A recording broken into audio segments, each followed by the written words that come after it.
Monsieur le Président, mes chers collègues, à renfort de communication et certainement pour nous faire oublier votre promesse de campagne de l'abandon de la gratuité des transports scolaires, vous annonciez une semaine avant la plénière du 4 mars la gratuité des manuels scolaires pour la rentrée 2019. Aujourd'hui, vous présentez les aides de rentrée pour les lycéens, ce qui, à la lecture de la délibération, n'est sensiblement pas la même chose. Nous ne pouvons accepter cette attitude tant sur la forme que sur le fond.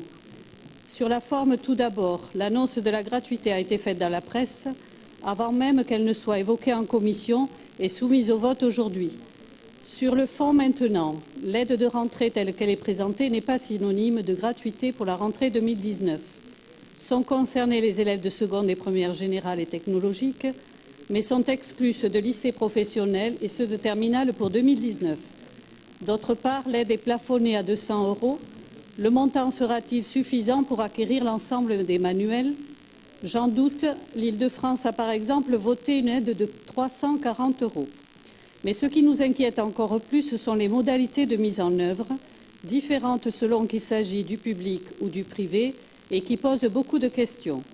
Vous dites tout élève qui en fera la demande sur une application informatique dédiée.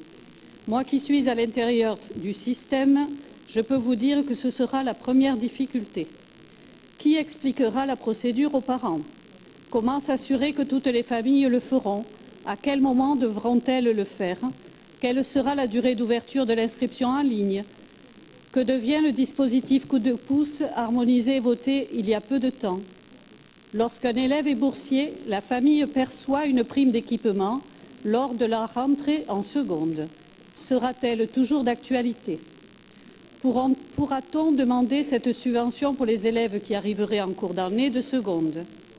Par qui et comment les associations appelées intervenants et les autres opérateurs seront-elles informées de l'appel à projet? Comment cela se passera-t-il pour les associations qui louaient les livres aux élèves pour une somme forcément inférieure à l'achat de tous les livres? Renseignements pris, les fédérations de parents veulent bien répondre à l'appel à projet, mais elles souhaitent une compensation pour ce travail. Elles s'inquiètent du fait que vous n'avez pas intégré le problème de leur personnel en charge du renouvellement des manuels scolaires. Vous leur auriez proposé également de coécrire les termes de cet appel, mais pour le moment rien n'a bougé et ce n'est pas dans la délibération comme cela avait été suggéré. L'organisation de l'année N+1 va être très complexe pour l'établissement, l'association ou l'intervenant qui doit récupérer les livres. Comme vous le voyez, au-delà des effets d'annonce, ce dispositif aurait mérité une réelle réflexion et une concertation préalable, car du fait de la réforme du lycée, le poids financier des manuels scolaires sera lourd pour les familles. Aussi, qu'il n'y ait pas d'équivoque sur notre position.